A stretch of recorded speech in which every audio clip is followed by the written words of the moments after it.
Bonjour à tous, alors dans cette vidéo je vais vous parler des taux d'évolution. C'est comment calculer un taux d'évolution.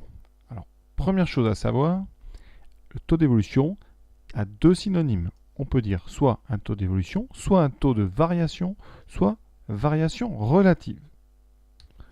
Tout d'abord, la situation. Pour calculer un taux d'évolution, il faut avoir une situation de départ et une situation d'arrivée. On aura donc une valeur initiale et une évolution qui va nous mener à une valeur finale, qu'on notera VI pour valeur initiale et VF pour valeur finale. La première chose qu'on peut calculer, c'est la variation absolue entre l'état de départ et l'état d'arrivée.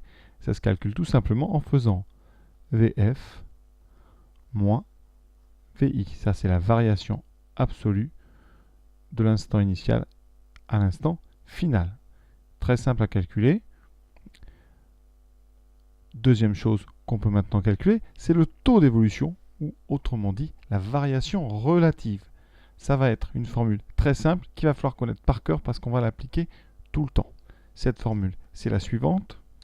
Pour le taux d'évolution de VI à VF, la formule va utiliser la variation absolue. Ça va être donc VF moins VI, c'est-à-dire la valeur finale moins la valeur initiale, ce que j'ai appelé la variation absolue, divisé, ça c'est très important, par la valeur initiale. Et ce calcul, ça vous donne donc le taux d'évolution, ou autrement appelé taux de variation, ou encore appelé variation relative, relative évidemment à la valeur de départ. Donc variation, c'est donc valeur finale moins valeur initiale divisé par valeur initiale. Tout de suite, 3 exemples, et on aura fini cette petite vidéo. La population d'un village passe de 3002 à 3456. Donc, notre valeur initiale, 3200. Notre valeur finale, c'est 3456. Donc, valeur initiale, ça correspond à 2011, janvier, et valeur finale à 2012. Donc ici, bien voilà notre évolution de 2011 à 2012. On vous demande la variation absolue et le taux d'évolution. Donc première chose, variation absolue. On a dit, la variation absolue, c'est la valeur finale moins la valeur initiale. Donc ici, c'est 3456 moins 3200, ce qui nous donne 256. À noter que la variation absolue n'est pas du pourcentage, elle est dans la même unité que les valeurs qu'on vous donne. Ici, ce sont des habitants. Donc ce 256 signifie qu'il y a 256 habitants de plus en 2012 qu'en 2011. Maintenant, calculons le taux de variation, c'est-à-dire le taux d'évolution de 2011 à 2012. Ce taux, c'est donc valeur finale moins valeur initiale sur valeur initiale, donc 3456 moins 3200. On reconnaît ici la variation absolue, donc c'est 256, et au dénominateur, on trouvera la valeur initiale, ici c'est donc 3200. On a donc 256 sur 3200 à calculer. Calculatrice, 256 divisé par 3200. On va tomber ici donc sur un taux, c'est-à-dire que si on veut l'exprimer en pourcentage, il va falloir multiplier par 100. Ici, ça donne donc 0,08, ce qui donne 8%. Ça signifie que la valeur finale est tout simplement la valeur initiale augmentée de 8%. C'est pour ça qu'ici, on va insister sur le caractère positif ici en mettant plus 8% de façon à signifier visiblement une hausse. Voilà pour cette première question.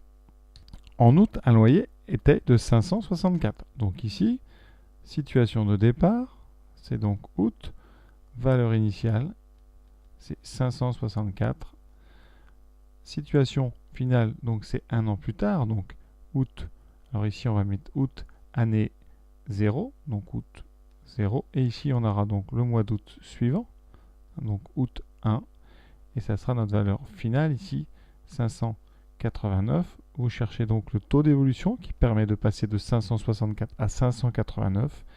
Ici, on va donc calculer tout simplement le taux d'évolution avec la formule, hein, vraiment rien de difficile. Donc taux d'évolution qui permet de passer de 564 à 589. Donc quand il n'y a pas d'ambiguïté, eh bien on écrit juste taux d'évolution.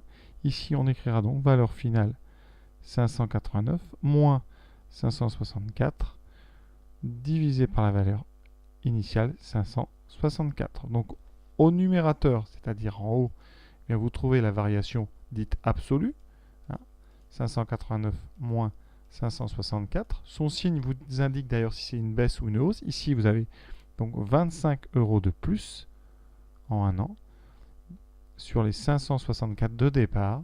On fait donc 25 divisé par 564. On arrive sur un taux ici.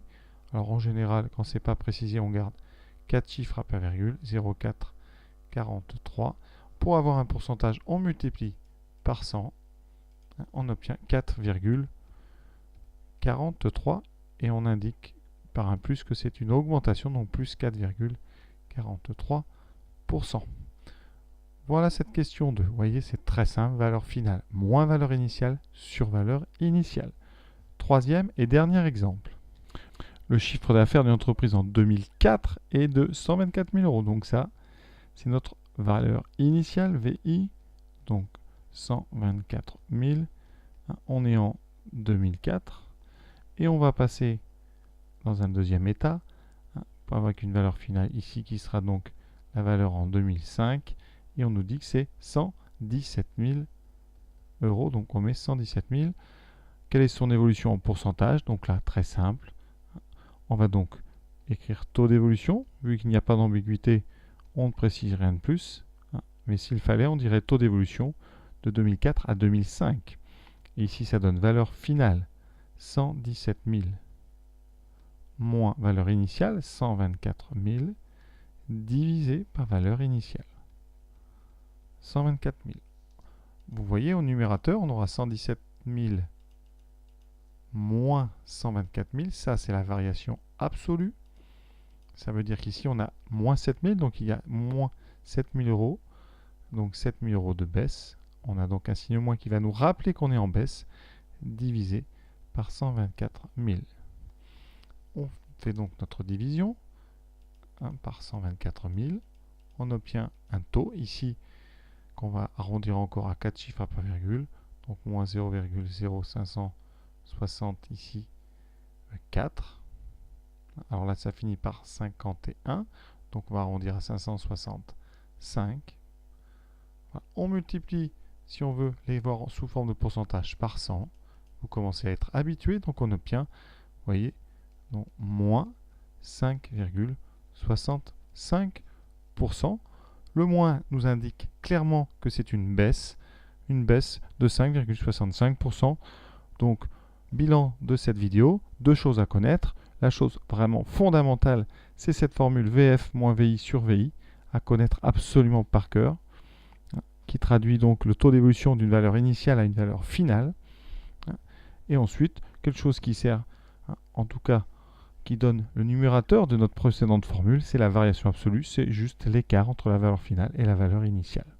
Voilà. Après, à connaître les différents synonymes, taux d'évolution, c'est la même chose que le taux de variation et la même chose que la variation relative. Voilà, j'espère que j'ai été clair. À bientôt.